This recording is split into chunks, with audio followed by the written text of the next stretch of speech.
OnePlus 13R, जी हाँ, इसके बारे में मुझे काफ़ी सारे लोगों ने कमेंट किया था कि भाई OnePlus 13R का वीडियो कहाँ चला गया, आप भूल गए हमें। हाँ, आप भूल गए? नहीं, भूला नहीं है। हम जो भी पॉपुलर फोन्स होते हैं उनके रिव्यूज जरूर लेके आते हैं। OnePlus 13 का किया तो 13R को कैसे भूल सकते हैं। हर जगह पे इसके कमेंट्स आ रहे हैं, यहाँ तक कि मैं कुछ और कर रहा हूँ, अचानक से कमेंट हिट करो तो भाई OnePlus 13R कहाँ है। ठीक है ना, आ गया है भाई। इसका हम फुल रिव्यू आपको देंगे, फुल एकदम टेक्नो स्टाइल में, अच्छा बुरा पूरा खोल देंगे, लेना ना लेना सब कुछ बता देंगे। आगे बढ़े उससे पहले चैनल को सब्सक्राइब करिए। जिन्होंने किया भाई वापस मत प्रेस करना, अनसब्सक्राइब हो जाएगा। जो नहीं किए, जो देखते और भाग जाते, रुक सब्सक्राइब कर, लाइक करिए, शेयर करिए और अपनी राय इस फोन के बारे में कमेंट में जरूर भेजिए। अब देखिए दोस्तों, पहले तो ये फोन में जो डिस्प्ले है अच्छा है, फ्लैट डिस्प्ले आपको मिलता है। अब फ्लैट की मुझे भी हैबिट हो गई है, जैसे कि मैं खुद S24 अल्ट्रा, अब S25 अल्ट्रा पे कितना खुशी हो रही है मेरे को जब उन पे स्विच होगा तो वही फ्लैट एक्सपीरियंस मिलेगा। तो यहाँ पर भी कुछ वैसी, जब मैं इसको इतने दिन से यूज़ कर रहा हूँ, मैं इसको बाहर भी लेके गया था तो मुझे ऐसा कुछ कमी महसूस नहीं हुई। तो आपको बेजल्स भी बहुत अच्छे मिलते हैं, काफ़ी कम है, पंचोल भी छोटा है और साथ में ये 1.5 के रेजोल्यूशन के साथ आता है। तो आपको सेटिंग्स में ऑप्शंस दिए गए हैं, आपको फुल HD पे सेट करना है, कैसे करना है। तो मैं तो फुल HD पर ही रेकमेंड करूंगा, जिससे आपकी बैटरी थोड़ी सेव हो सकती है। और अच्छी बात यह है कि एक LTPO डिस्प्ले है, ये थोड़ी ज़्यादा प्रीमियम होती है। इसमें रिफ्रेश रेट बहुत अच्छे से अडेप्टिवली 1 हर्ट्ज से 120 हर्ट्ज के बीच में ये सिंक होता है। बट शायद हमारे ऐप में एक बग था, जो वो 10 हर्ट्ज पर कभी कभी 30 पर स्विच होता रहता था। तो ये हम डिस्प्ले को दोष नहीं दे सकते, ये ऐप का बग हो सकता है। और साथ में एमोलेड है, 120 हर्ट्ज की आपको हाई रिफ्रेश रेट मिलती है। तो ऑक्सीजन OS स्मूथनेस हमने चेक किया है, थ्रू आउट द डे हमने इसको यूज़ किया, काफ़ी अच्छा यहाँ पर एक्सपीरियंस यहाँ पर था।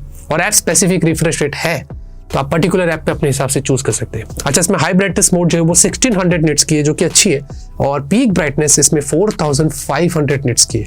आउटर विजिबिलिटी बहुत अच्छी है, हमने इसको आउटडोर में बहुत यूज किया। इनफैक्ट आउटडोर में हमने इसके ऑलवेज ऑन को भी ट्राई किया था, इट वॉज क्वाइट विजिबल। और इंडोर में भी दोस्तों इसके विवी एंगल्स बहुत अच्छे हैं और कलर्स थोड़े से वार्म लगते हैं जब भी आप कोई मल्टीमीडिया देखते हैं, इसमें वीडियो वगैरह प्ले करते हैं। लेकिन अच्छा है, ब्लैक्स भी कुछ ठीक लगते हैं, ज्यादा ब्लैक नहीं होते, तो थोड़ा मैनेजेबल है। बाकी गोरिल्ला ग्लास 7i की आपको डिस्प्ले पे प्रोटेक्शन मिल जाती है और साथ में इमेज शार्पनिंग की और वगैरह के जो ऑप्शंस आपको सेटिंग्स में मिलते हैं, जो आप अपने पिक्चर क्वालिटी, वीडियो क्वालिटी को और भी एनहांस कर सकते हैं। यूट्यूब पर HDR आप मैक्स यहाँ पर स्ट्रीम कर सकते हैं, प्राइम वीडियो पे फुल HD है और साथ में डॉल्बी विजन स्पेशल ऑडियो आपको नेटफ्लिक्स पर मिलता है। ओवरऑल दोस्तों काफी अच्छा डिस्प्ले है, प्रीमियम है, एक्सपीरियंस ओवरऑल जितना भी हमने किया है अभी तक तो अच्छा लगा है। सॉफ्टवेयर की बात करेंगे, यहाँ पर आपको मिलता है ऑक्सीजन OS 15, एंड्रॉइड 15 पर ये स्मार्टफोन बेस्ड है। जहाँ पर ऑक्सीजन OS की बात थोड़ा अलग है, अगर हम उसको रियलमी से और कलर OS से कंपेयर करते हैं थोड़ा सा डिफरेंट है। अब इनमें ब्लोटवेयर थोड़े कम मिलते हैं, which is good, but hot apps, hot games ना बाय डिफॉल्ट टर्न ऑफ था। हाँ, ये आपको ध्यान रखना है, अभी लोगों को पता नहीं है तो अच्छी बात है, बट हमने नोटिस किया तो आपको बता रहा हूँ, इसको टर्न ऑन करने की जरूरत नहीं है। बट मैं सरप्राइज था कि OnePlus 13R जैसे फोन में भी उन्होंने हॉट एप्स, हॉट गेम्स का एक ऑप्शन दिया है, which should not be there. हाँ, बट इनका एक ऐप पिक्स है जो नहीं होना चाहिए। हाउएवर सैमसंग के फोन्स में भी गैलेक्सी स्टोर होता है, तो उसके बारे में लोग क्यों नहीं बात करते हैं, ऐसी हिपोक्रेसी क्यों? ऐसा मेरे को लोग कमेंट में बोलो, उससे पहले मैं क्लियर कर रहा है, उसमें भी होता है, बट उसके नोटिफिकेशंस इतना अनॉय नहीं करते, बार बार नहीं आते। ये ऐप पिक्स के नोटिफिकेशंस कॉन्स्टेंटली बीच बीच में आते रहते हैं, फिर आपको सेटिंग्स में जाकर डिसेबल करना पड़ेगा। अब एक 40,000 के फोन में ऐप पिक्स नॉट एक्सेप्टेबल। बाकी आपको उसके अलावा कोई अननेसेसरी एड्स अलग से देखने को नहीं मिलेंगे। बट लॉक स्क्रीन के ऊपर हमने मैगजीन भी देखा था, सेटिंग्स के अंदर ये ऑन था और लकीली हमारे फोन में ये काम नहीं कर रहा था ऑन करने के बाद भी। आई डोंट नो, कुछ ट्विक करना पड़ेगा शायद, उसके बाद काम करे, बट स्टिल इसको भी आपको टर्न ऑफ करना पड़ेगा और ये भी नॉट एक्सेप्टेबल। बाकी 4 साल की अपडेट्स है, 6 साल के सिक्योरिटी पैचेस है, तो विच इज गुड। और OnePlus चलो ठीक है, अपडेट्स पुश कर लेता है टाइमली, क्योंकि इसमें हमने जब चेक किया था एक नया अपडेट आया था, उन्होंने कुछ फिक्सेस किए हैं और अपडेट के बाद ही हम ये रिव्यू बना रहे हैं। जनवरी सिक्योरिटी पैच यहाँ पर अपडेट हो गया था। अच्छा, AI फीचर्स की बात करें तो लाइव ट्रांसलेशन है, आपको रिकॉर्डिंग समरी है, AI असिस्टेंट नोट है, लाइव अलर्ट्स, डायनामिक आइलैंड जैसे कुछ फीचर्स है। तो थोड़े बहुत चीजें दिया है AI के, अगर आपको एक्सपीरियंस करना है तो आप यहाँ पर कर सकते हैं। उसके अलावा हमने जनरली भी कोई बग्स वगैरह नहीं नोटिस किया है कि फोन लैग हो रहा है, हैंग हो रहा है, ऐप रुक गया वगैरह वगैरह। ऐसा फिलहाल के लिए अभी हमने इसके सॉफ्टवेयर में कोई चीज नोटिस नहीं करी है। बैटरी की बात करेंगे, 6000 mAh की आपको बैटरी है, 80 वॉट की आपको चार्जिंग मिलती है। याद रहे दोस्तों, इस चीज में क्लियर कर देता हूँ, OnePlus 13 जो था ना, वो सिलिकॉन कार्बन बैटरी के साथ आया है, ये वाला सिलिकॉन कार्बन नहीं है। तो थोड़ा कंफ्यूज नहीं होना लोगों को। मैंने देखा ट्वीट कर रहे हैं, अरे सिलिकॉन कार्बन है, नहीं ऐसा नहीं है, इसमें सिलिकॉन कार्बन नहीं है, इसमें नॉर्मल लिथियम आयन आपको बैटरी मिलती है। और हमने जब चार्ज किया 0 to 100% इसी के ओरिजिनल चार्जर से, तो ये 1 घंटा 23 मिनट लिया। अब आप सोच रहे भाई ये तो 1 घंटे में चार्ज हो जाना चाहिए था, जनरली नेचर उसका उतना ही है, लेकिन ऐसा नहीं है। हमने स्लीप में नहीं डाला, हमने थोड़ा स्ट्रेस डाल के टेस्ट किया, कंटिन्यूसली डिस्प्ले को ऑन रखा और फिर इसको हमने टेस्ट किया। और वो आप यहाँ पर फास्ट फॉरवर्ड में देख सकते हैं। यानी कि ये डिपेंड करता है सिचुएशन पे, अगर आप कैसे चार्ज करते हैं। आपका मेरे ख्याल से 1 घंटे में चार्ज हो जाएगा। बाकी 2 तरीके से हमने इसकी बैटरी ड्रेन किया। एक हमने 4K वीडियो प्ले करके एज ऑलवेज जैसा हम करते हैं फुल HD पर और 120 हर्ट्ज की रिफ्रेश रेट पर हमने जब चेक किया तो ये जो था दोस्तों लगभग 52% ड्रॉप हुआ था 12 घंटे के टेस्ट में, विच इज एक्सेप्टेबल।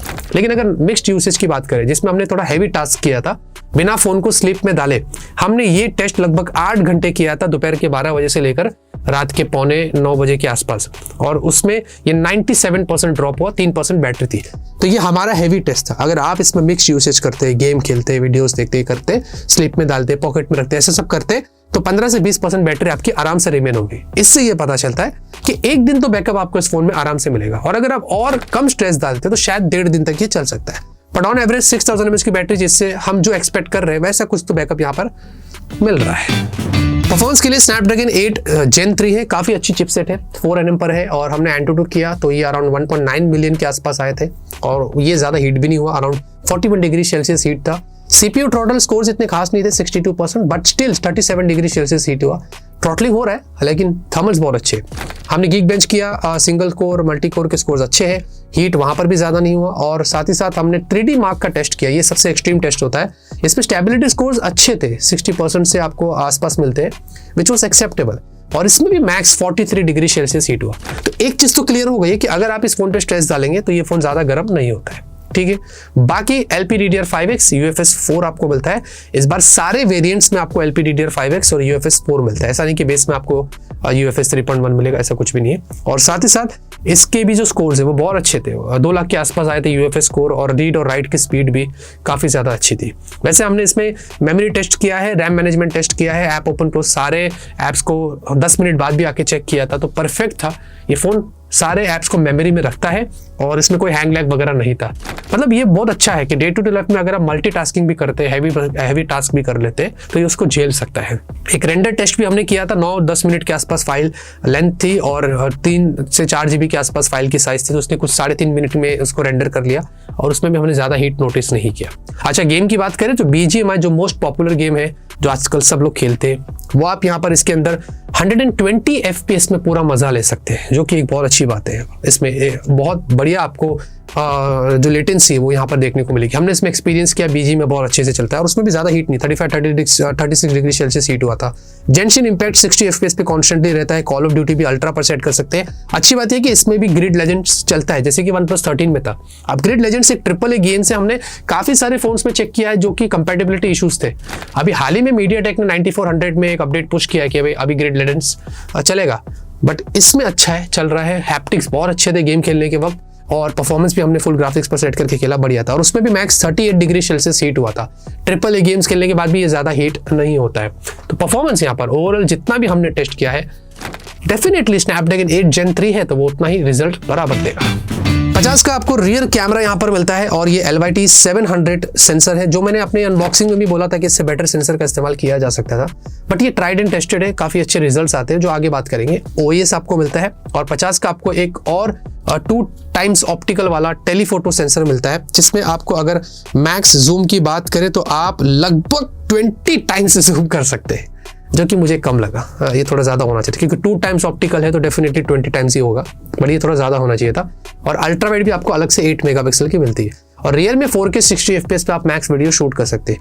16 की सेल्फी है। सेल्फी तो आजकल वो सारे फोन्स में एक जैसे ही दे रहे हैं, उसमें कोई चेंजेस नहीं, और यहाँ तक कि फुल HD 30 FPS है।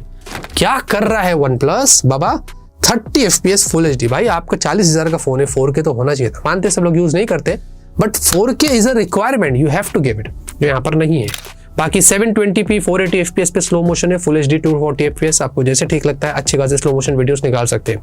बाकी उसके अलावा पोर्ट्रेट में सिर्फ 2 टाइम्स जूम दिया है, आप पोर्ट्रेट फोटोज देख सकते हैं जो कि अच्छे हैं। नॉर्मल फोटो और जूम फोटो दोनों आपको दिखा रहा हूँ। Dynamic range, as detection day के अंदर काफी अच्छे से काम करता है, और 20 टाइम्स जो जूम वाले फोटोज है वो भी ठीक है, थोड़े बेटर हो सकते हैं, बट स्टिल काम हो जाता है। और वीडियो में भी आपको 10 टाइम्स जूम मिलता है, वो भी आप देख सकते हैं, उसकी भी क्वालिटी यहाँ पर मैनेजेबल है। बाकी पिक्चर क्वालिटी देखेंगे, मैं आपको कलर्स वगैरह दिखा रहा हूँ तो काफी विविड लगते हैं। पोर्ट्रेट शॉट्स भी बहुत अच्छे, normal portrait shots apart from human की अगर बात करें, और हमने सनलाइट को भी कैप्चर करने की कोशिश करी थी, तो बहुत अच्छे से यहाँ पर कैप्चर करता है, एक्सपोज नहीं होता है ज्यादा। और मतलब ओवर सैचुरेट नहीं होता है। ओवरऑल काफी बैलेंस पिक्चर से इसने काम किया है, प्रोसेसिंग बहुत अच्छे से होता है। तो मैं कहीं ना कहीं ये जरूर कहूंगा कि पिक्चर क्वालिटी अच्छी आती है अगर मैं दिन की यहाँ पर बात करता हूँ। और वीडियो भी डे की अगर आप देखेंगे, रियर और सेल्फी दोनों दिखा रहा हूँ, दोनों यहाँ पर अच्छी है। और सेल्फी अगर देखते खास करके डे की तो ये भी अच्छी है, थोड़े कॉन्ट्रास्ट ही रहते हैं, डायनामिक रेंज, एज डिटेक्शन सब कुछ अच्छा है। तो सेल्फी में भी दिन में आपको कोई इश्यूज नहीं होने वाले। नाइट की बात करें तो नॉर्मल फोटोज देखेंगे तो अच्छे, बट कुछ कुछ जगहों पर फ्लैर्स में मार खा जाता है, कुछ कुछ जगहों पर फ्लैर्स को अच्छे से कंट्रोल कर पाता है। और कुछ कुछ फोटोज में मैंने नॉइज भी देखा हो, बट कुछ कुछ जगह पर अच्छा भी काम करता है। तो डिपेंड कि आप किस तरीके से यहाँ पर पिक्चर निकाल लेते हैं। और ह्यूमन पोर्ट्रेट भी देखेंगे तो थोड़े ज्यादा वार्म लग जाते हैं। अगर आप वार्म स्ट्रीट लाइट के सामने जा रहे हैं तो ये उसको ही अडेप्ट कर लेता है और बहुत ज्यादा वार्म हो जाते हैं। ये थोड़ा बेटर हो सकता है। सेल्फी देखेंगे नाइट की तो सेल्फी भी अच्छी लाइटिंग कंडीशन में जाएंगे तो अच्छी है। अगर आप डार्क एनवायरनमेंट में जाएंगे तो इतनी अच्छी सेल्फीज नहीं निकल कर आती है। और वीडियो अच्छा है रियर के अंदर, जहाँ पर नाइट में हमने चेक किया तो वीडियो क्वालिटी अच्छी है और सेल्फी भी यहाँ पर ठीक है। तो ये कुछ 40,000 के हिसाब से मुझे लगता है कि पिक्चर क्वालिटी थोड़ी बेटर हो सकती है, थोड़ा और पॉलिश कर सकते हैं अगर एक अपडेट के साथ। हाउएवर इस अपडेट पे कैमरे को इंप्रूव किया है उन्होंने, बट स्टिल मुझे लगता है कि थोड़ा सा एक अपडेट देकर कैमरे को थोड़ा और भी बेटर किया जा सकता है। बाकी कनेक्टिविटी और नेटवर्क की बात कर ले दोस्तों, तो आपको इसमें मल्टीपल 5G बैंड से 9 5G बैंड से, वैसे ज़्यादा नहीं है बट हाँ फिर भी मेन स्ट्रीम अवेलेबल है। जैसे कि एयरटेल और हमने जियो के 5G सिम कार्ड्स लगा कर देखे स्पीड टेस्ट वगैरह किया, which was good. Call quality check किया, कोई कंप्लेंट्स नहीं थी। इनफैक्ट हमने वाईफाई 7 इसमें मिलता है। अभी भी मैं अंदर हूँ, सारे दरवाजे बंद है, हमने तो अभी इसमें बहुत अलग तरीके का काम किया है, तेरे फोम वोम लगा दिए। उसके बाद भी आपको कैसे दिखाओ, ये देखो दिख रहा है क्या, फुल नेटवर्क आ रहा है वाईफाई का, देखो फुल नेटवर्क आ रहा है। तो ये मुझे अच्छा लगा। ब्लूटूथ 5.4 है, NFC आपको दिया है, वाइड वन L1 है, कैमरा टू API और जितने भी जो सेंसर्स है सारे सेंसर्स यहाँ पर लगे हुए हैं। डिजाइन की बात करें दोस्तों, वैसे डिजाइन इतना खास नहीं लगा मुझे इस बार, मतलब कुछ अलग नहीं है, वही सेम तरीके का उन्होंने मोनोटोनी अपनाया है। थोड़ा सा टेक्सचर्स डाल दिया है बैक में। आपको फ्रेम्स एल्यूमिनियम मिलते हैं, बैक ग्लास है, गोरिल्ला ग्लास 7 आए हैं। बिल्ड क्वालिटी तो अच्छी है बट इतना खास लुक नहीं है डिजाइन में। अगर मैं बात करूं 8 mm की थिकनेस है और 204 ग्राम्स का है। वेट थोड़ा सा है लेकिन थिकनेस इतनी ज्यादा नहीं, अच्छी है। और अलग अलग कलर्स यहाँ पर आपको देखने को मिलेंगे। डुअल सिम है, डुअल स्पीकर्स की क्वालिटी अच्छी है। उसी के साथ आपको अंडर डिस्प्ले फिंगरप्रिंट स्कैनर मिलता है, लेकिन ये ऑप्टिकल है, अल्ट्रासोनिक नहीं। मैं वैसे एक्सपेक्ट कर रहा था कुछ ज्यादा ही, बट एनीवेज ये भी अच्छा है, काम करता है, फास्ट है, रिस्पॉन्सिव है। आपको ऊपर आयर ब्लास्टर भी मिलता है। 3 माइक्स आपको यहाँ पर मिलते हैं, लेकिन 2-3 चीज ऐसी जो मुझे अच्छी नहीं लगी। एक तो USB 2 वाला पोर्ट है। ट्रांसफर स्पीड आपको वैसी नहीं मिलेगी जैसे कि USB 3.2 Gen 1 में होता है। अब 40,000 के फोन में एटलीस्ट USB 3.2 Gen 1 होना चाहिए था, लेकिन यहाँ पर कॉस्ट कटिंग किया गया, USB 2 दिया है और IP65 दिया है। अभी हमने 30-25,000 के फोन में IP68 देखा है, पर यहाँ पर IP68 नहीं है, IP69 भी दूर दूर तक नहीं है, IP65 आपको मिलता है। और हाँ, एज ऑलवेज आपको अलर्ट स्लाइडर दिया है, जो कि बोल रहे हैं कि आगे चल के OnePlus इसको रिप्लेस कर देगा, बट स्टिल जिनके पास अभी ये आ जाता है अभी तो अलर्ट स्लाइडर, भाई इसका मजा ही कुछ और है। और हैप्टिक्स भी इसका मुझे बहुत अच्छा लगा। अब जाते रहते दोस्तों बात करते हैं प्राइस की, अपने ओपिनियन की। तो भाई देखिए, ये 43,000 पर आपको मिलता है। 12-56 अच्छा लगा। अभी पहले हमेशा से वो 8/128 वाला वेरिएंट लाते थे, मुझे इतनी खुशी हुई कि उन्होंने वो बंद कर दिया, क्योंकि 40-45,000 में 8/128 आज की तारीख में कौन यूज करता है। 128 भाई खत्म हो जाता है, एक हफ्ते में खत्म हो जाता है, आज तो ऐसा हो गया। तो फिर भी एटलीस्ट उन्होंने स्टार्ट किया है 12-56 से, तो एक चीज बहुत अच्छी हुई है। और एक 16/512 वाला भी आपको मिलता है। अब जो बेस वेरिएंट है अगर ऑफर पे लगा के आपको 40,000 पर मिलता है तो एक अच्छा पैकेज है। कमियां हैं मैंने आपको बता दिया, लेकिन उस प्राइस पे जनरली इतने खास ऑप्शंस भी अवेलेबल नहीं है। अभी iQOO Neo 10 Pro आएगा तब का तब देखेंगे, लेकिन उसके सॉफ्टवेयर में इसके सॉफ्टवेयर में बहुत फर्क है। Oxygen OS is way better than FunTouch OS, तो डिपेंड करता है। और फिर उस जगह पर सैमसंग के भी इतने कोई खास ऑप्शंस अवेलेबल नहीं है। फिर सैमसंग के 30 के नीचे चले जाते हैं और 60-70 के ऊपर चले जाते हैं, फिर इधर उधर के फोन्स आ जाते हैं। तो बट उस प्राइस रेंज पर डेफिनेटली एज OnePlus के फोन्स, तो मेरे हिसाब से लेटेस्ट में तो मैं आपको यही रेकमेंड कर सकता हूँ, एक अच्छा पैकेज है। बट अब वो ग्रीन लाइन का क्या मामला है, फिलहाल के लिए मैं उस पर कमेंट नहीं करूंगा, मैं उस पर काम कर रहा हूँ। मुझे कोई ग्रीन लाइन में फोन मिलता है तो मुझे कमेंट करके भेज दो, या ट्विटर पे DM कर लो, या इंस्टाग्राम पे DM कर दो, या ईमेल कर दो, तो मैं आपका फिर ग्रीन लाइन लेके जाता हूँ सर्विस सेंटर में, देखता हूँ कि ये लोग देते कि नहीं सर्विस, वो बात की बात है। तो ओवरऑल दोस्तों ये है OnePlus 13R का हमारा फुल ओपिनियन, फुल रिव्यू। आपको कैसा लगा आप मुझे कमेंट में बताइए। जो मुझे बोलना था मैंने क्लियर कर दिया। लाइक करिए, शेयर करिए, सब्सक्राइब करिए। तब तक के लिए ऑलवेज कीप स्माइलिंग।